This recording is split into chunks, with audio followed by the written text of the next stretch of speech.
He placed his paw on the boy's foot, and the boy, once told he'd never walk again, stood up for the first time in 2 years. No command, no physical support, just a German shepherd once marked for destruction, now breathing life back into the boy who had long given up. Before the fame, before the therapy centers, before the viral silence, they were both just broken. One locked behind steel, the other behind grief. This isn't just a story about healing. It's about remembering who we are when the world forgets. If you're still here, we'd love to know, where are you watching from? What moments stayed with you most? Leave a comment, hit like or subscribe if it feels right. This story has just... The late autumn wind whispered through the chain-link fence as Malik Brown sat motionless on a weathered bench near the edge of the Southgate Canine Rehabilitation Center. The sky was an endless stretch of gray, a reflection of how most of his days had felt over the past 18 months, still, empty, and cold. His hands rested limply on the rubber wheels of his chair, fingers curled inward not from pain but from the quiet numbness that had crept into every part of his life since the accident. At 17, Malik had once been the rising star in Georgia's competitive obedience circuit. A prodigy with an uncanny connection to dogs, he could command with a glance, guide with a whisper. Videos of him at showcases, leading K9s through complicated drills with nothing but subtle gestures, had flooded local social media just a year before. But those were different times before the night his electric bike skidded on black ice and slammed into a parked truck, bore the silence. Since then, he'd spoken to almost no one beyond what necessity demanded. He hadn't touched a leash, hadn't set foot or wheel on a training floor. Malik's mother, Denise, had tried everything. Therapists, support groups, even adaptive sports. None of it broke through the silence. But today was different. Today, she had driven him against his will, mostly to the rehabilitation center run by an old friend of hers. She claimed she just needed to run inside for something, but Malik suspected the truth. This wasn't an errand. This was another intervention. Another attempt to wake him from his endless fog. The air smelled of wet concrete and dog fur. Distant barks echoed off the steel walls of the kennels, some playful, some pained. Malik kept his eyes down, watching a broken leaf cartwheel across the gravel path. He had no plans to go inside. But then, it happened. The barking changed, one voice surged above the rest, not high-pitched or panicked, but guttural, feral. It cracked through the air like a warning shot. Silence. That eerie kind of silence that feels too heavy, too intentional. He looked up, and his eyes locked with the glass wall of one of the side kennels. Inside, a German shepherd stood absolutely still. Its black and tan coat was matted along the ribs, its eyes a storm of wild and wounded. The staff had called it Echo, a name too poetic for a creature they'd nearly written off as untrainable, maybe even dangerous. Echo didn't flinch, didn't move, just stared, unblinking, straight at Malik, as if some invisible wire had connected them across the cold space. And then it lunged, not at the glass, not in rage, but in desperation. Its body slammed against the kennel gate, paws clawing upward, tail stiff as a rod, not barking, not growling, just breathing heavy, like it recognized him, like it had been waiting. From behind his head slightly as a woman in her early 30s with a clipboard approached. Her lanyard reading, "You okay?" she asked, stopping beside him. She followed his gaze. "That's Echo," she added after a pause. "He's complicated." Malik said nothing. Dr. Carr exhaled softly. Most of the dogs here abandoned, abused. They eventually learn to trust someone. Not him. He's different. Doesn't listen, doesn't eat unless it's quiet. Doesn't let anyone near. We were this close to transferring him to the shutdown list. Malik turned toward her slightly at that. She caught the look. "I know," she said, trying to smile. "Not exactly bedtime story stuff, but just now, I've never seen him like that." Echo had stopped thrashing but was still pressed against the glass. His eyes locked on Malik like a war veteran recognizing an old comrade. "I think," Dr. Carr said carefully, "he wants something from you." Malik's hands twitched on the wheels. Not much, but enough to register. Inside the kennel, Echo began to whimper. Not in pain, not fear, but as though pleading. A loop started spinning in Malik's head. A memory? A sound? He couldn't place it. A flash, his first dog, Memphis Echo's coloring was almost identical. Malik had trained him since puppyhood. They'd won their first event together. The connection was unshakable until Memphis was stolen from their yard one summer. Gone without a trace. Dr. Carr was still talking, but Malik was somewhere else entirely. His muscles tightened, a tingling sensation running from his fingertips up through his chest. And then, without deciding to, Malik turned his chair toward the main entrance. Toward the kennel. Toward Echo. Dr. Carr stood back, stunned. She didn't say a word. Inside the glass, the dog began pacing. Slowly, not frantically but rhythmically. Its ears perked. Its body eased into a softer frame. The door buzzed open as Dr. Carr keyed the code. Echo froze again. Malik wheeled himself into the kennel corridor, the other dogs watching silently, as if they too sensed the shift. Dr. Carr opened Echo's gate, but didn't step in. Echo didn't move. Then, with aching slowness, he stepped out, head low, eyes flicking from the cold tile to Malik's eyes, and then sat still, steady, waiting, and Malik blinked. Once, twice, then barely audible he whispered, "Easy boy." Echo laid down completely. Malik hadn't planned to return the next day, but something gnawed at him all night, keeping sleep at bay and his fingers twitching under his blanket like they had something to say. He couldn't explain it, not to his mother, not to himself. There was a quiet gravity pulling him back to the Southgate Center, and against his better judgment, he let it. When he rolled through the side gate at noon, he found Dr. Carr already waiting near the kennel corridor. Clipboard in one hand, a leash in the other. The leash was taut, straining slightly, but not from struggle, more like anticipation. Echo stood beside her, breathing fast, tail still, muscles coiled but not aggressive. Their eyes met again. The same electricity passed between them, more steady this time. "He's been like this since you left yesterday," Carr said without preamble. "Won't eat, won't lie down, just keeps staring at the gate. I figured if I didn't call you, he'd chew through the concrete eventually." Malik gave a tiny nod. Not because he agreed, just because it felt like something had to be acknowledged. They moved into the open exercise yard, a dusty rectangle flanked by worn turf and high steel fencing. No distractions, no other dogs, just space. Carr unclipped the leash, then stepped back. Echo didn't bolt. He didn't pace. He just turned and walked slowly, deliberately toward Malik's chair. There was tension in the air like stretched piano wire. Malik inhaled, steadied his breath, and whispered again, "Easy boy." Echo stopped 2 feet away. His ears twitched. Then, to the shock of every staff member watching behind the glass, he sat, not with submission but recognition. Malik blinked, confusion stirring under the surface of his usually blank stare. This wasn't normal, not for a dog with Echo's history. The trainer muttered behind the glass. Kara didn't answer. She didn't need to. The way Echo leaned slightly forward, alert yet relaxed, said everything. There was a familiarity here, strange, impossible, but undeniable. Over the next hour, Malik remained still while Echo stayed close, circling him once, never touching, never barking, simply present. Carr watched from the sidelines, her brows knit in thought. Malik could feel something building inside him, like an old muscle stretching for the first time in too long. He found himself whispering phrases from another life, old cues, fragments of routines.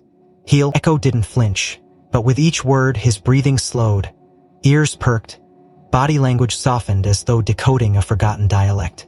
When Malik finally rolled forward a few inches and murmured, "With me," Echo stepped into motion like a trained shadow, syncing perfectly, no hesitation. Carr's jaw clenched. What the hell is going on? He dreamed of Memphis, his old dog bounding through a field, eyes blazing with that goofy confidence only Memphis ever had. In the dream, Memphis paused, looked over his shoulder, and standing just behind him was Echo, younger, smaller, mimicking every move. Malik woke up breathless. The next day he arrived early, before the staff shift even changed. The kennel was quiet, morning dew still clinging to the outer fence. Echo saw him from 50 feet away and let out a low chuff, not a bark, not a whine, just a sound that meant, "I know you." Malik wheeled up to the same exercise yard where Carr greeted him with a stack of folders. "I've been pulling his intake documents," she said, trying to piece together where he came from before the raid. She tapped a few pages. He was recovered from a fighting ring outside Augusta. Illegal operation. Most dogs were beyond help. Echo was chained for at least 6 months, likely longer. He attacked 2 handlers, almost had a third. We were days from putting him down before Animal Services rerouted him here. Malik absorbed the words in silence. His eyes flicked to a stapled photo paper-clipped inside the folder. It was blurry, grainy surveillance footage from the bust. But in one corner, behind the cages, there was a collapsed wire crate, and inside it, barely visible, a young dog no bigger than a duffel bag, with eyes too old for his face. "That's Echo?" Malik asked. His voice caught him off guard. First full sentence in weeks. Carr nodded slowly. "That was over a year ago." She opened another folder. "And this I found strange. A clinic intake sheet from 6 years prior. A routine dental file. It listed the owner as Denise Brown, Malik's mother. The dog, Memphis. The breed, coloring, and ID match. The photo was unmistakable, and there, scribbled in faded black pen along the margin. Sired 3 pups before neutering. One of the offspring had been adopted by a police training unit, but there were no details beyond that." "That's impossible," Malik whispered. But it wasn't. The ears, the muzzle, the intensity. Echo wasn't just some stray pulled from a fight ring. He was Memphis's blood, Malik's blood. He looked up, suddenly aware of the silent pressure in his chest. Echo had moved closer again, sitting not 2 feet away, his body loose, tail swaying gently. Carr lowered the folder. "You didn't just calm him," she said quietly. "You activated something." The air grew heavy between them, not fearful. Malik couldn't remember the last time someone used the word activated about him. He had once been someone who brought dogs alive, who spoke to them in ways that went deeper than commands. But that boy had been buried beneath metal screws and rehab brochures. Until now. "Let me work with him," Malik said, voice low but firm. "Not a program, just..." "He's not cleared for off-leash. He's flagged red in the system. One incident and he dies anyway," Malik interrupted. "Let me show you who he really is." Echo stood up, not in alarm, in alignment, as if waiting for Carr to say yes. She didn't speak, just nodded once, slowly. Malik gave a small, resolute push of his wheels forward, and Echo followed, each step precise but unforced. From behind the glass, the trainers whispered, unsure whether to be terrified or awestruck. But Malik wasn't listening anymore. His world had narrowed to the rhythm of Echo's paws against the concrete, and the old warmth crawling back into his chest. He didn't know where this path led. He only knew they were already walking it together. By the end of the 3rd week, it was undeniable Echo had become a different dog, but only around one person. Malik didn't perform miracles. He didn't wave treats or clickers or flash hand signals like the others. He simply showed up each morning, wheeled himself into the enclosure, and spoke to Echo in a quiet, unhurried tone, the way someone might greet an old friend they hadn't seen in years but never stopped loving. The staff tried to understand it. Some chalked it up to sheer luck, others called it trauma bonding. A few, less generous, whispered about manipulation, but no one could deny what they saw. Echo didn't respond to anyone else. Not the senior trainers with years of behavioral experience. Not the volunteers with soft voices and liver treats. Not even the department supervisor, who once commanded military K-9s overseas. When they tried to lead Echo, he froze. When they issued commands, he turned his head, unmoved. When they raised their voice, he growled not with rage but with warning. But when Malik spoke, Echo listened. He obeyed, he even wagged his tail. Dr. Carr had no choice but to document it. Every session, every behavior, every success and refusal. Her records painted a portrait that was both compelling and inconvenient.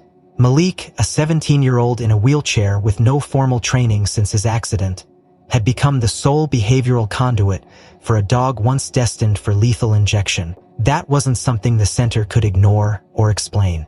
So the board called a meeting. They sat in a stuffy conference room one Friday afternoon, flanked by stacks of files and incident reports. A projector played muted footage of Malik and Echo during their sessions. One clip showed Malik whispering, Echo gently nudging his leg. Another showed the dog lying beside the chair, head resting across Malik's footplate, completely still. "What are we seeing here?" one committee member asked, squinting at the grainy screen. "Is this a trick? Is the dog medicated?" "Absolutely not," Dr. Carr answered firmly. "Except this kid." "It's precisely the issue," another board member interjected.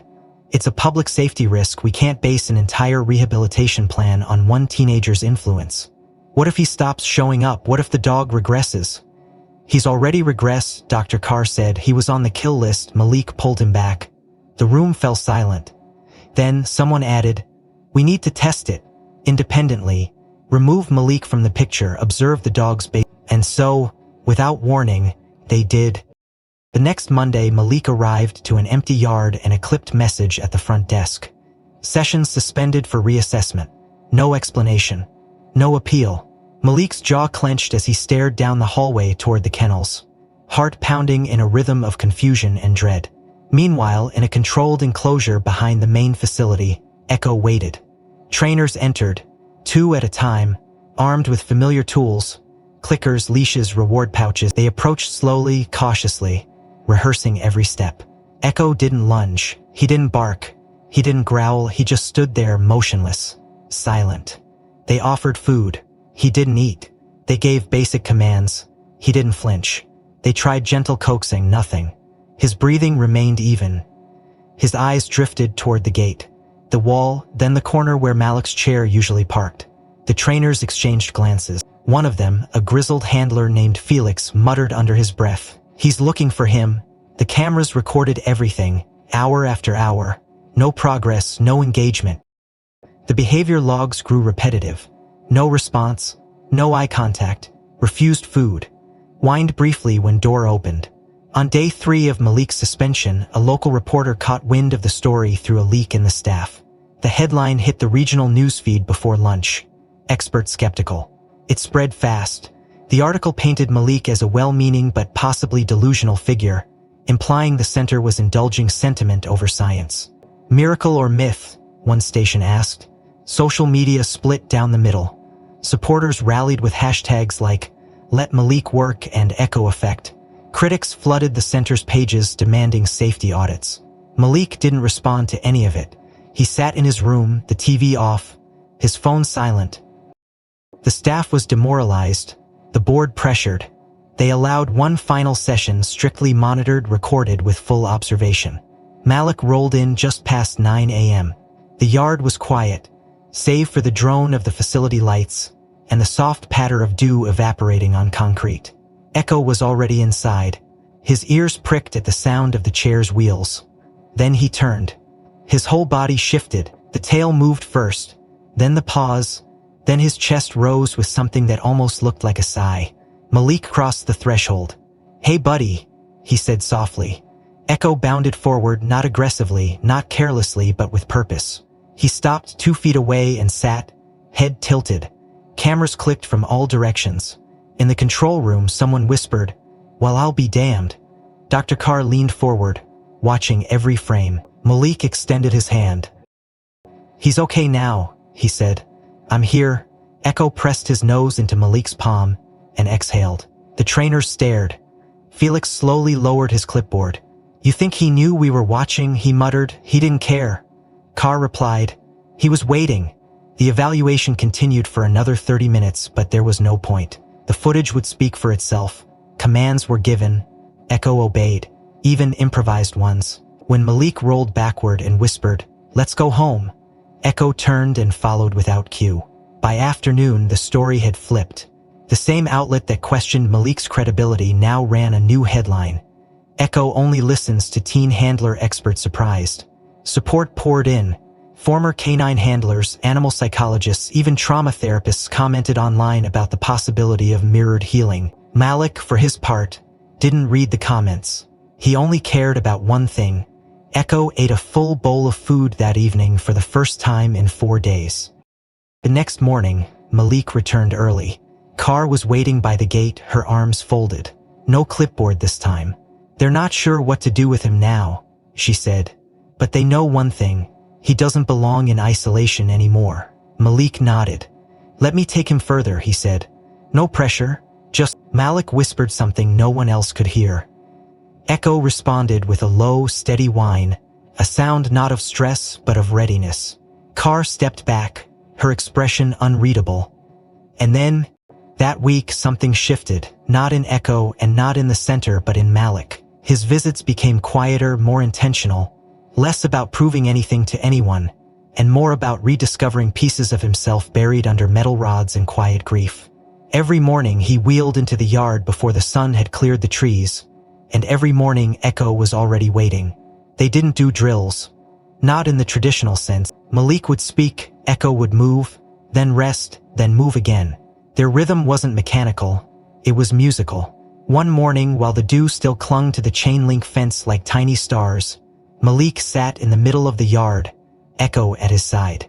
The center was empty except for Dr. Carr, who stood quietly behind the glass wall, sipping her coffee and reverence. Malik stared straight ahead, eyes unfocused. Box left, he said softly, almost without thinking. It was a phrase from another lifetime. A command he had used with Memphis years ago during their first agility competitions, back when he still had braces and unshakable dreams.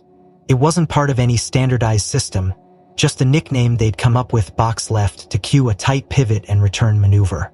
Echo's ears perked instantly. Then, without hesitation, he turned in a tight arc, crossed behind Malik's chair, and sat precisely at his left heel, his chest aligned with the front wheel as if pulled there by memory.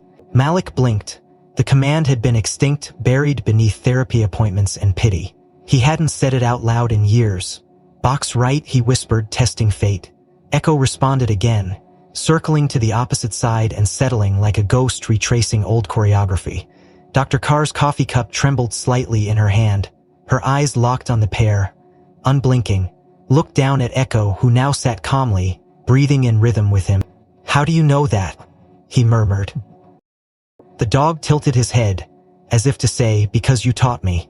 That same afternoon, a man walked into the center wearing a sheriff's badge and a disapproving scowl.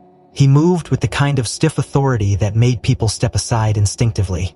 Sheriff Ronald Clay, the elected head of county law enforcement for over 15 years, was not known for sentiment. He had come at the request of the board to review Echo's case personally. The sheriff had a history with the center. He'd approved funding for their expansion 5 years ago, but he'd also pushed to enforce tighter euthanasia protocols for high-risk rescues. Echo had been on his original red list. Now, this same dog was on the verge of being declared a success story. Clay didn't like that. "I need to see the animal in action," he said curtly, hands folded behind his back. Carr led him to the observation deck above the yard, where Malik and Echo had just begun their afternoon session. "That the kid?" Clay asked, nodding toward Malik. "Yes," Carr replied. "His name's Malik Brown." The sheriff narrowed his eyes. "Brown, Malik Brown, from the Ridgeview Middle Appeal?" Carr hesitated. "That's him," Clay grunted. "Figures, thought I recognized the name. I denied a mentorship application he submitted years ago. Said he wanted to join the junior canine program. Didn't feel like the right fit." "Why?" Carr asked. Her tone neutral but sharp. Clay shrugged. "Didn't like his attitude, thought he was too—" Carr didn't respond. Her gaze returned to the yard.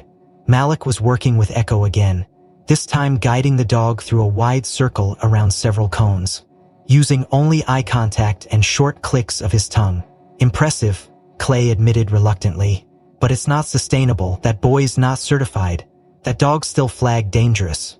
"What happens when something snaps?" Carr said. "He doesn't snap, he listens. To Malik, only Malik. And when Malik's gone," Clay snapped, "you building a career around a teenager who might go to college next year." Carr took a slow breath. "We're building trust. Something you didn't give him when he applied at 12. Clay's jaw tightened, but he said nothing. Down below, Malik leaned in and whispered something to Echo. The dog barked once, not loud, not sharp, just acknowledgement, a signal. Lay down at Malik's feet, still, waiting. "Let me talk to the kid," Clay said. Carr hesitated, then nodded once and stepped away. A few minutes later, Malik found himself sitting in the administrative wing, Echo curled at his feet like a sentry. Sheriff Clay entered without ceremony and sat across from him. The air felt colder instantly. "So," Clay began, "you and that mutt think you're smarter than the whole system?" Malik didn't flinch. "No, sir." "Then explain this." Clay gestured vaguely. Everyone says that dog should be dead. 2 months ago he was flagged as unrecoverable, and now he's tap dancing for you like you raised him." Malik's voice was calm. "I didn't raise him, but I recognize him." Clay scoffed. "Spare me the poetry, what's the trick?" "There's no trick," Malik said. "Just time and trust." Clay leaned back. "You know I turned down your mentorship app when you were younger." "I know," Malik replied, voice steady. "You said I didn't fit the image of the program." "You didn't," Clay snapped. "We had protocols. You wanted to write your own. That's not how law enforcement works." "Is how dogs work," Malik said quietly. "Echo doesn't follow rules, he follows connection." "That's dangerous," Clay muttered. "That's honest," Malik corrected. Echo looked up briefly, then rested his chin back on Malik's foot. "You're not scared of him?" Clay asked. "No," Malik said. "He's more scared of being alone than I am of getting hurt." That shut the sheriff up. For a while neither spoke. The clock ticked quietly behind them. Finally, Clay stood. "I'll file a neutral report," he said. "Doesn't mean I approve, but I'm not blind either." Malik nodded once. As Clay turned to leave, he paused at the door. "You still using those made-up commands?" "Sometimes," Malik said. "They're not made up to him," Clay grunted, then walked out. Malik sat in silence for a long while after. Echo shifted slightly, pressing his side against Malik's leg. There was warmth there, real, grounding warmth. Not applause, not victory, just weight and presence. When Carr re-entered, she said nothing at first. Then she handed Malik a clipboard. "Board wants a long-term proposal," she said. "You're officially on record as Echo's primary handler." Malik blinked. "They're letting me?" "They're watching you," she clarified. "But yes, you're in." The email came on a Thursday morning, unread and unnoticed until Malik's mother gently placed her hand on his shoulder and said, "You've been selected." He looked up from the kitchen table, confused. She slid her phone in front of him. On the screen was an official message from the Southgate Center's Community Outreach Department, welcoming Malik Brown to the Adaptive Handler Pilot Program, a public-facing initiative pairing exceptional handlers with therapeutic canines for live demonstration and educational showcases. Malik read it twice, then turned slowly toward her. "You submitted my name?" he asked, voice low. Denise didn't flinch. "You did," she said simply. "You don't get to hide forever." Malik stared at the screen, his breath shallow. He wasn't angry. Not really. He was scared. "You know what this means, right?" he whispered. "People watching, people judging. I'm not." "You're not broken," she said firmly. "You're just..." He couldn't. Later that evening, he sat in the center's west yard with Echo lying beside him, head resting on the top of Malik's footplate. The staff was already preparing the space for Saturday's open house, a community event drawing dozens of donors, volunteers, and even regional media. Malik had seen the flyers. His name was on them, featuring Malik Brown and Echo, a story of trust and transformation. He hated it, not the words, not the idea, but the weight of it. He didn't want to be anyone's symbol. He didn't want to inspire. He just wanted silence and echo. But that wasn't an option anymore. On Saturday, the center buzzed with movement. Canopies lined the courtyard. Kids ran between agility sets. Donors mingled with trainers and staff. And in the middle of it all, Malik sat quietly in his chair beside the main demo ring, Echo seated perfectly at his left. A microphone had been clipped to Malik's collar, though he hadn't agreed to speak. A staff member checked the sound, offered a thumbs up. Malik gave no reaction. Then the music started, soft, instrumental, neutral. An announcer's voice crackled over the speaker system. "And now, one of our newest adaptive pairs, Malik Brown and Echo." The applause was tentative at first, then louder. Malik's hands twitched slightly. Echo stood. Together they entered the ring. The world blurred, faces blurred. All he could see was the outline of Echo beside him, ears alert, stride calm. Malik had prepared a simple routine, basic movements, directional cues, a few position changes. Nothing flashy, nothing to test faith. But halfway through, as Echo stood before him, poised and focused, Malik heard himself whisper, "Upright." It wasn't in the plan, it wasn't a command Echo had learned at Southgate. It was something Malik and Memphis had once practiced during balance work, guiding the dog to press gently against his side to help him stabilize posture. Echo didn't hesitate. He stepped forward and leaned softly against Malik's right arm. The warmth of his body spread instantly, grounding. Malik's core tightened. Then, without fully knowing how or why, he shifted his hands to his lap and pushed down. Echo adjusted, counterbalanced, pressed with the right pressure. Malik sat upright. No slouch, no slump. Straight, centered. He heard the crowd gasp, but it sounded far away. His back trembled. His arms shook. His lungs held the air hostage. And then, something inside him cracked. Not bone, not pain, something deeper. The tears came without permission. For the first time since the accident, Malik Brown cried. Not from weakness, not from fear, but from recognition. His body remembered something. His soul remembered something. The audience fell silent. Even the children stopped moving. For a full 10 seconds, no one breathed. Malik covered his mouth with one hand, the other resting gently on Echo's back. The dog didn't move, didn't shift, just stayed anchored. Carr, standing just beyond the gate, whispered, "Holy shit." The rest of the routine blurred by. Malik finished it, somehow, returning to center and signaling Echo to sit. The applause came again, this time thunderous. But Malik didn't hear it. He sat still, spine straighter than it had been in 18 months, breathing like he'd just run uphill. After the event, reporters approached. Photographers snapped pictures. One even knelt and tried to interview him. Malik said nothing. He only nodded once, then wheeled himself out of the ring and toward the kennel wing. Echo followed, calm as ever. Inside, Carr caught up with him near the supply station. "You okay?" she asked, genuine for once, without her usual clinical reserve. Malik looked at her, eyes raw. He held nothing saw. They stood in silence for a while. Then she added, "There's a reason he knew that cue." "Memphis," Malik said. "I know." Carr bit her lip. "You sure you're ready for what comes next?" Malik didn't answer. He turned back toward the hallway. At the far end, through the window of the staff office, he saw a printed copy of the event flyer taped to the door. His name. Echo's name. The center's logo. A quote underneath, "Healing doesn't always walk on two legs." He stared at it for a moment, then whispered, more to himself than anyone else, "Neither does strength." That night at home, Denise sat beside him on the couch. They didn't speak much. She just rested a hand lightly on his back. On the TV, news coverage of the event played on low volume.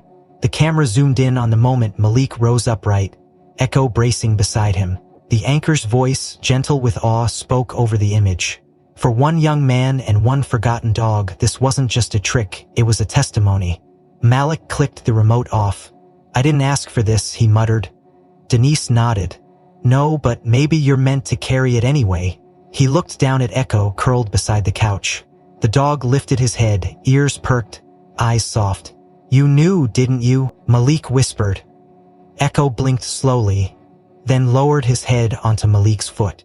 That night, Malik stayed late at the center, far later than anyone else. The aftershock of the showcase still hummed in his chest, not in the way adrenaline did, but deeper, like a pulse reawakening.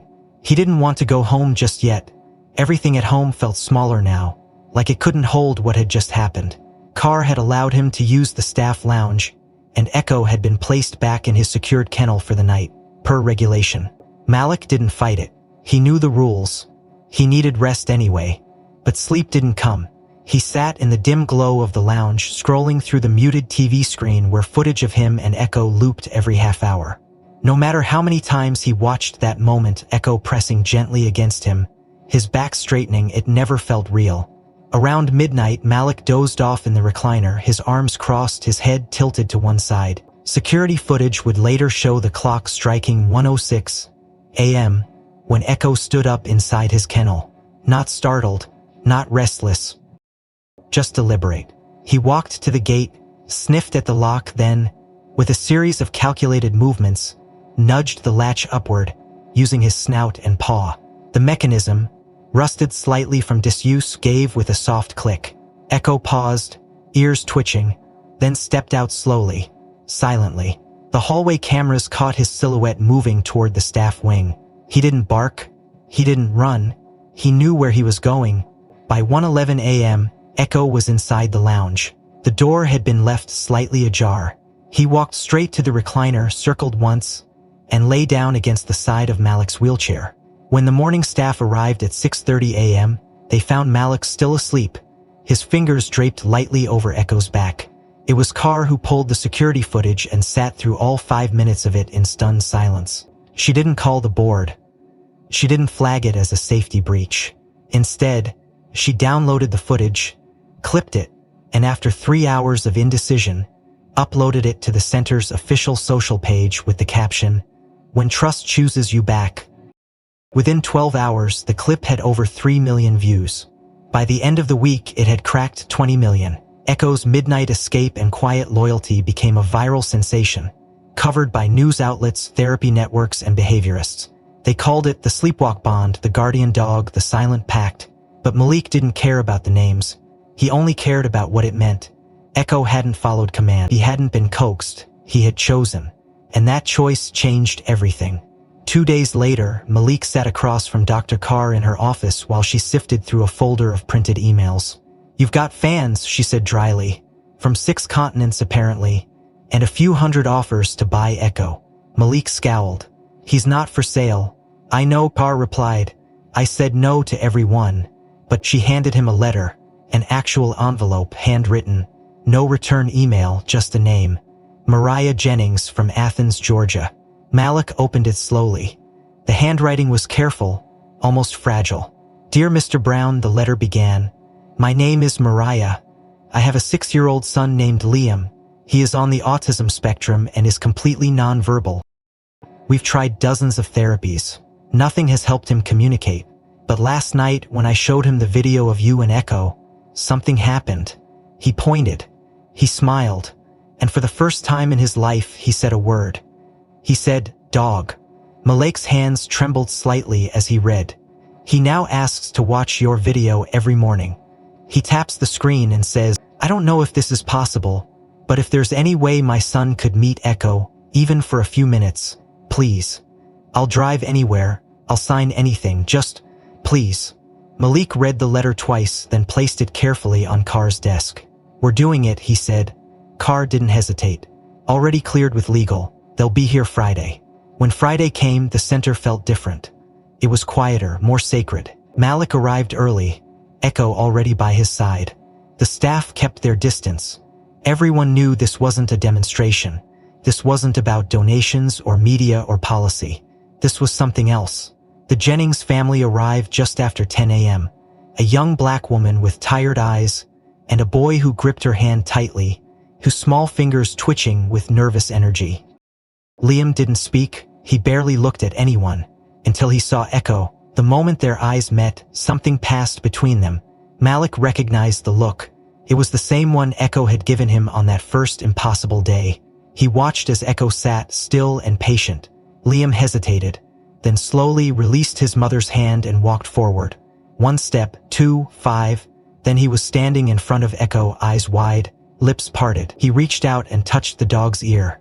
Echo didn't move. Liam whispered almost inaudibly, "Dog." Mariah gasped. Tears streamed down her cheeks. Malik felt his own throat tighten.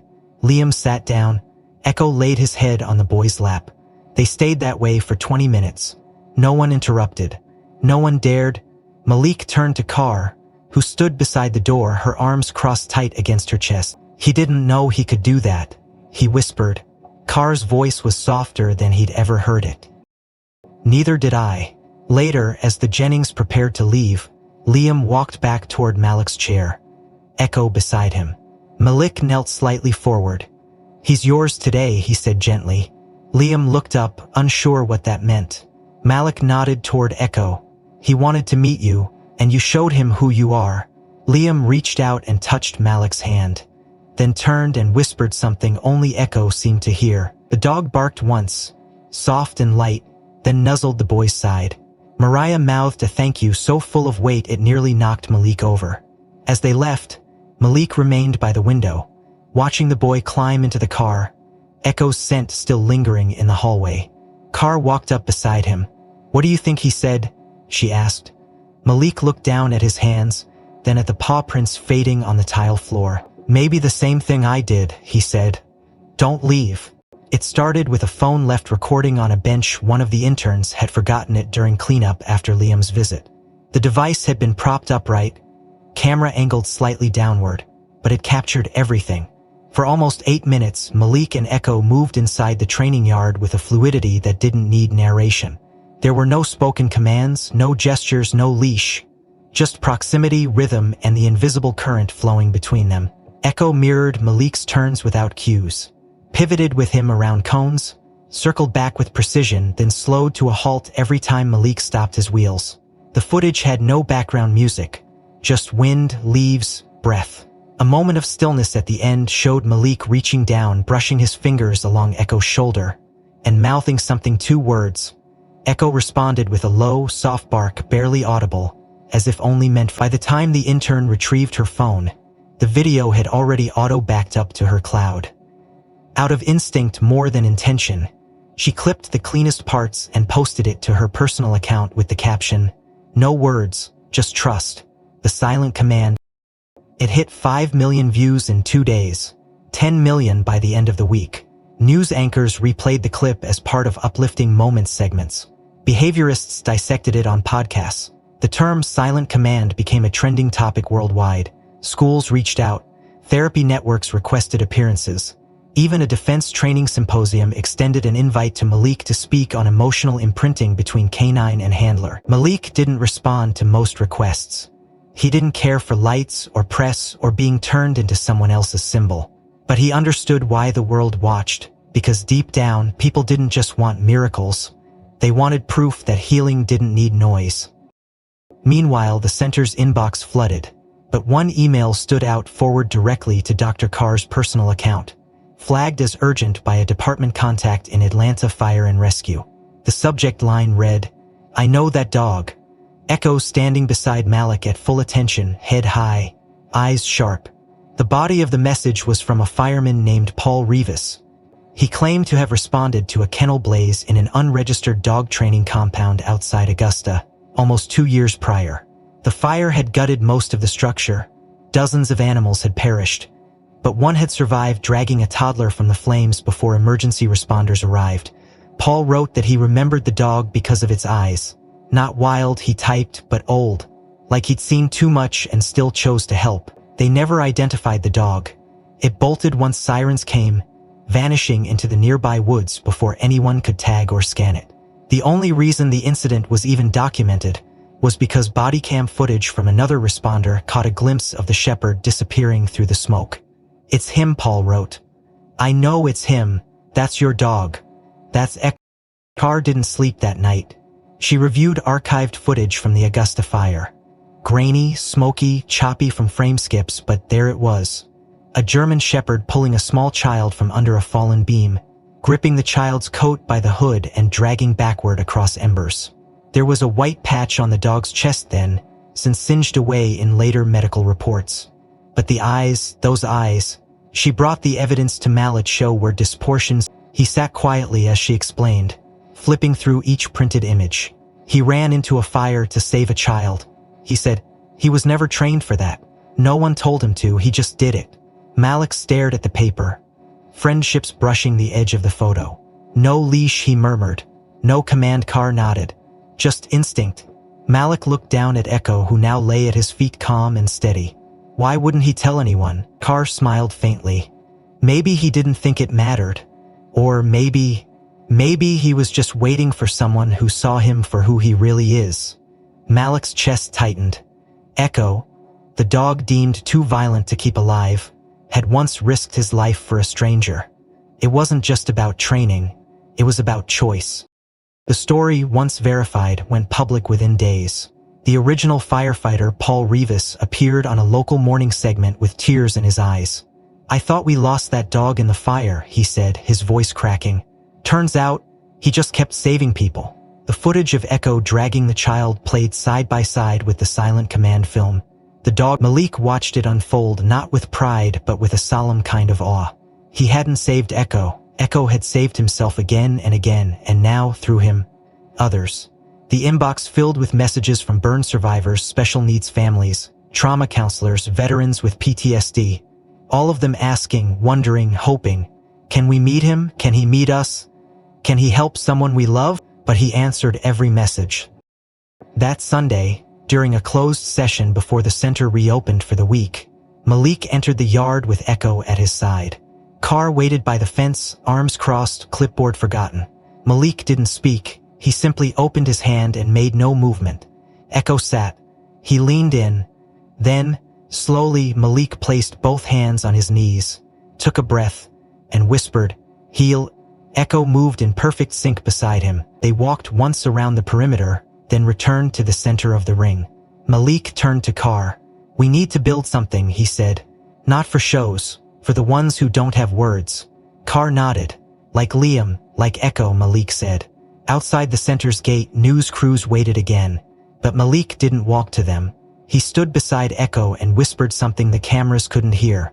And once more, the dog answered, not with tricks but with presence. And still, the world leaned in closer. The invitation came in a sleek white envelope sealed with gold foil. The kind of presentation that screamed prestige and formality. Malik didn't open it for 2 full days.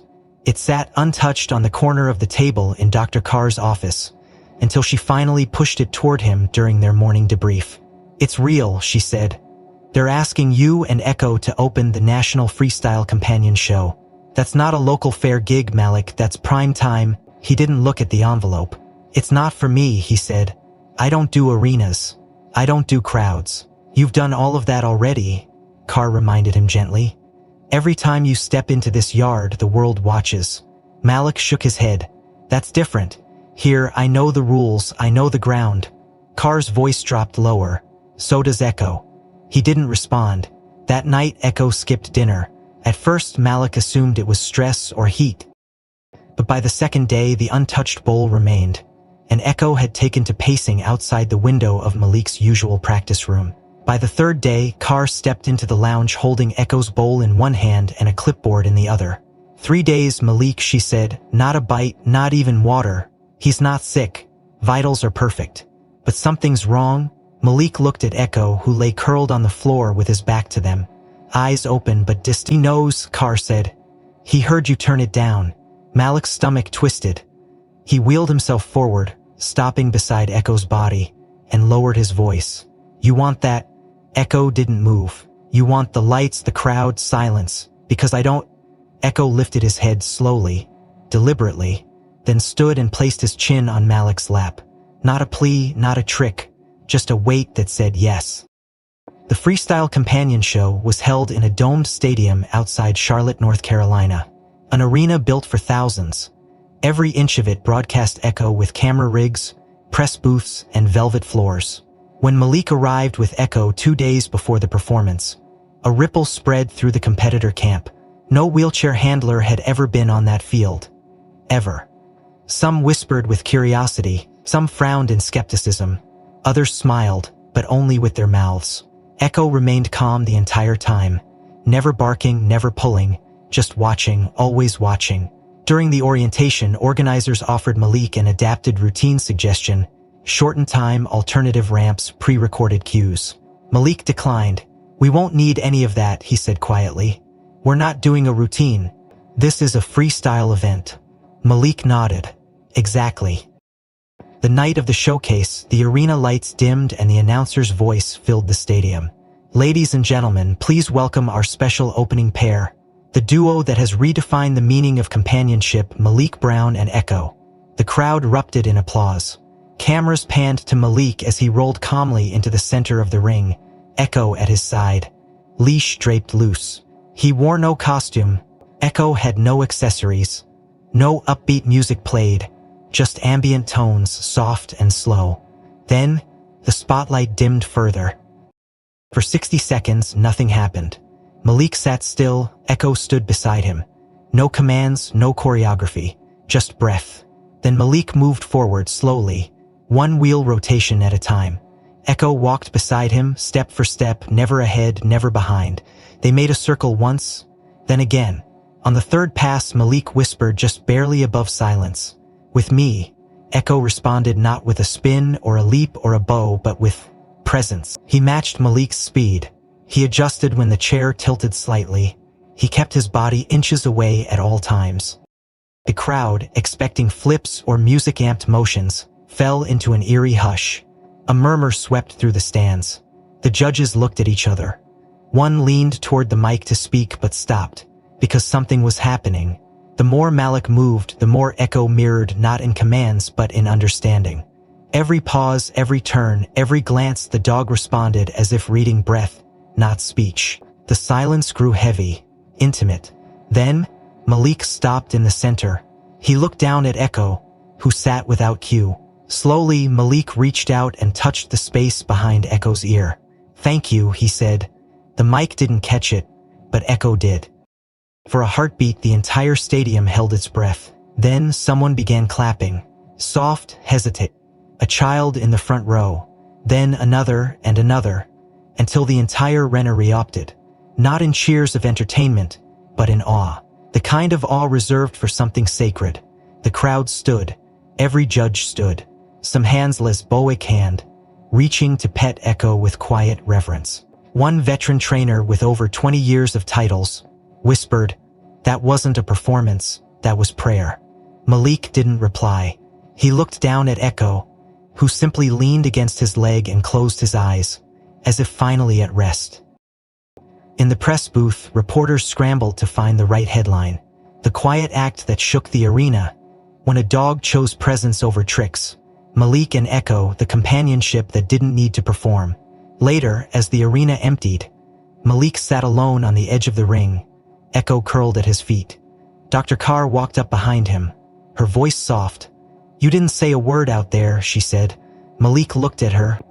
Alex couldn't make out the words on the screen. "Didn't need to." Carr smiled, and yet the whole world listened. In the shadows of the arena's rafters, cameras powered down. The lights dimmed, but deep in the center of that quiet stadium, something had been planted, something that would outlast spotlight, trophies, and applause. Because for the first time in the history of that show, the crowd hadn't cheered for talent. They had cheered for truth. The aftermath of the freestyle companion show should have been triumphant. Social media glowed with praise. News anchors called it a redefining moment in animal therapy history. A national talk show extended a standing invitation. But while the spotlight grew brighter, shadows crawled in just as fast. Within a week, threads appeared across online forums questioning the validity of the performance. A small but vocal group composed mostly of traditional trainers, skeptics, and a few disgruntled competitors began circulating accusations that Malik and Echo's presentation was emotionally manipulative, unverifiable, and undermining the credibility of the sport. Some called it exploitation. Others claimed Echo had been trained offstage with hidden commands. The harshest voices claimed the event was a sympathy grab, arguing that Malik's disability was being used to coerce admiration instead of earning it. The phrase, "pity victory," trended for 2 days. Then came the petition, a self-appointed coalition calling themselves Pureform Performance Integrity, demanded a formal investigation into Echo's eligibility, citing his aggressive background and Malik's lack of formal certification. They argued Echo posed a risk in public settings, and Malik, despite his viral fame, was not a qualified handler, but a symbol placed above safety. The board that once embraced them now hesitated. Carr kept Malik informed, but each update etched deeper lines across his face. "They're not accusing you of anything criminal," she told him carefully one morning. "Just calling your legitimacy into question." Malik didn't answer. Echo sat quietly beside his chair, ears flattened, as if he too could feel the shift in air. 3 days later, Malik shut down his social accounts. He refused every interview. He stopped attending sessions. Even Carr, once his closest ally at the center, found herself at a loss for words when he wheeled past her in silence. At home, Denise did what she always did. Cooked too much, worried too quietly. Malik didn't touch the food. He spent most evenings sitting with Echo on the back porch, watching shadows stretch across the grass like bruises. One night, Denise sat beside him, her voice low. "You knew the world would watch," she said gently. "You just didn't expect it to judge you for standing up." Malik didn't reply. Echo rested his head across Malik's footplate, eyes open, still listening. But the world kept turning, and on the 3rd week of Malik's retreat, a quiet email arrived from a rehabilitation coordinator at Harmony Haven. a small residential center for children with neurological and developmental disorders. The message was simple. We don't want a show, just a visit. There's a girl here named Ellie. She doesn't speak, but she watches Echo every day on YouTube. If you come, we'll be grateful. If not, we understand. Malik didn't answer the email, but the next morning he dressed early, packed a bag of Echo's favorite treats, and loaded the ramp into their van, without a word. Denise drove. She didn't ask questions.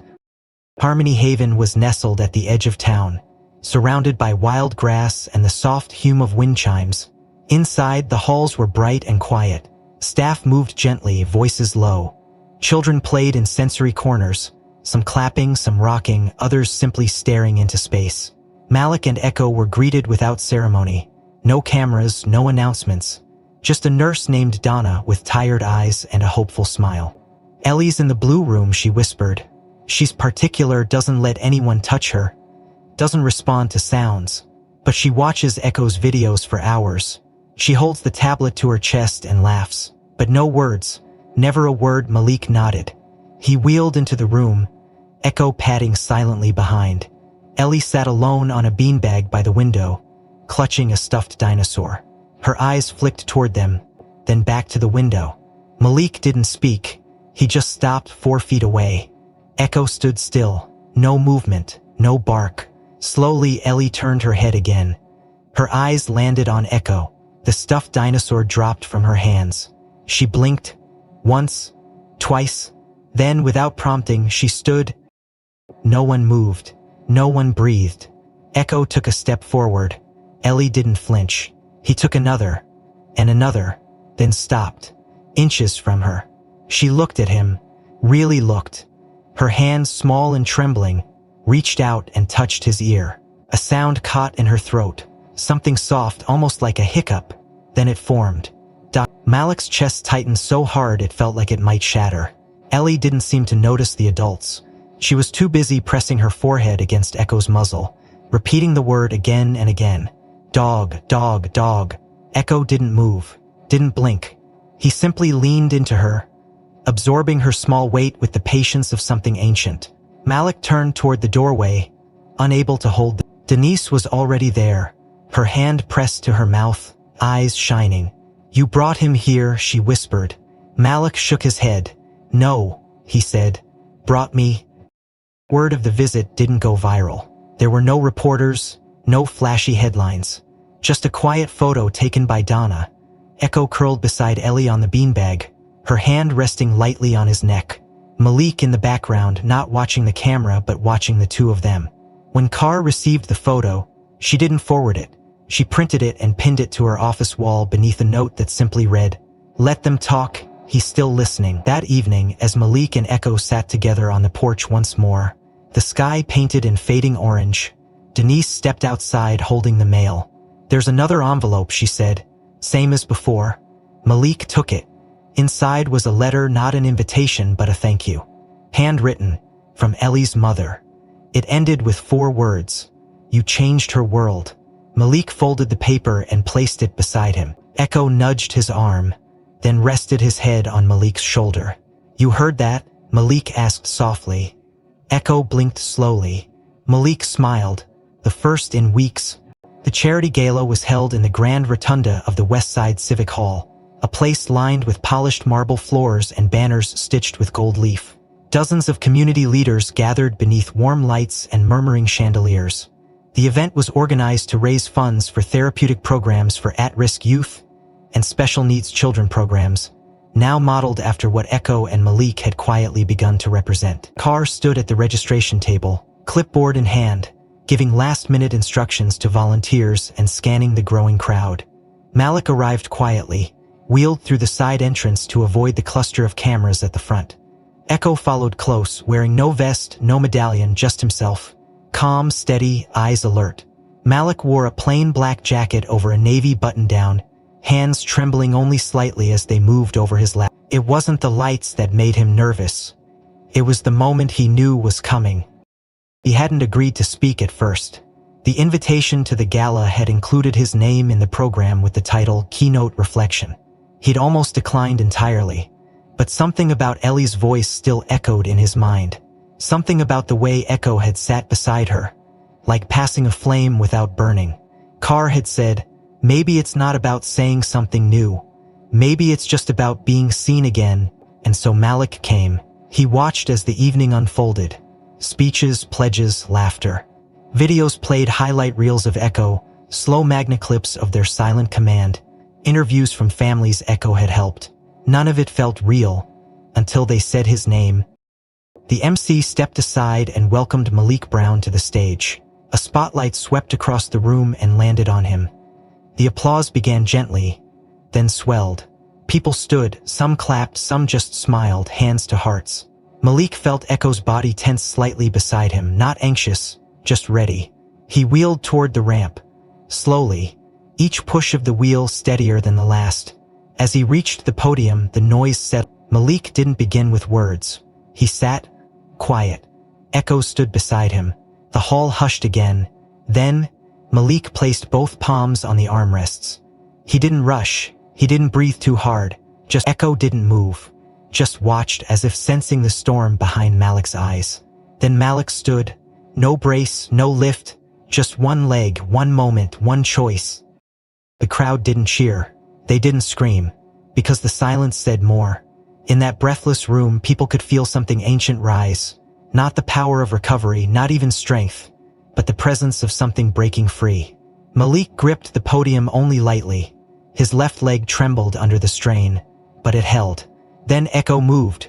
With reverence, he stepped forward and placed one paw gently on Malik's foot, as if anchoring him, then bowed his head, not in submission, but in communion. The entire hall froze, and in the stillness, Malik's voice broke through low, raw, unpolished. "You're not an echo of who I used to be," he said, eyes locked on Echo. "You're the voice calling me back to the part I forgot I had." His breath caught, but he didn't stop.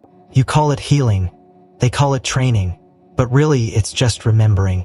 Remembering what it means to trust something so deeply. You begin to trust yourself again."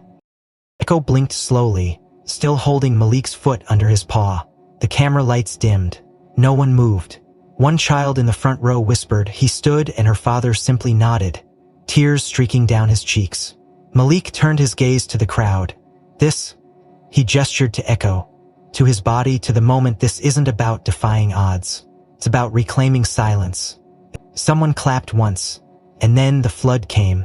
Not like a tidal wave, but like the sun rising after a long storm. Slow, golden, undeniable. The applause grew from a hush to a roar, and yet through it all, Malik didn't move. He stayed there, upright, with Echo at his side, as if time had paused for the world to understand what had just unfolded. Later, backstage, Carr found him sitting again, exhausted but glowing. "You didn't need to say anything," she whispered. Malik looked down at Echo, who now lay across his shoes, eyes closed in peace. "I said everything I needed to," he replied. That night, the video of his speech swept across the internet, but no one remembered his exact words. What they remembered was the way Echo touched her foot, the way Malik stood not to impress but to become whole, the way silence became sacred again. And in homes around the country, children whispered to their parents, asking if they could meet the dog who taught a boy to stand again. If this story moved you even a little, consider liking and subscribing to stay with us on the next journey. What part hit you the hardest? Was it the silent command? Or when Malik stood for the first time? And where are you watching from?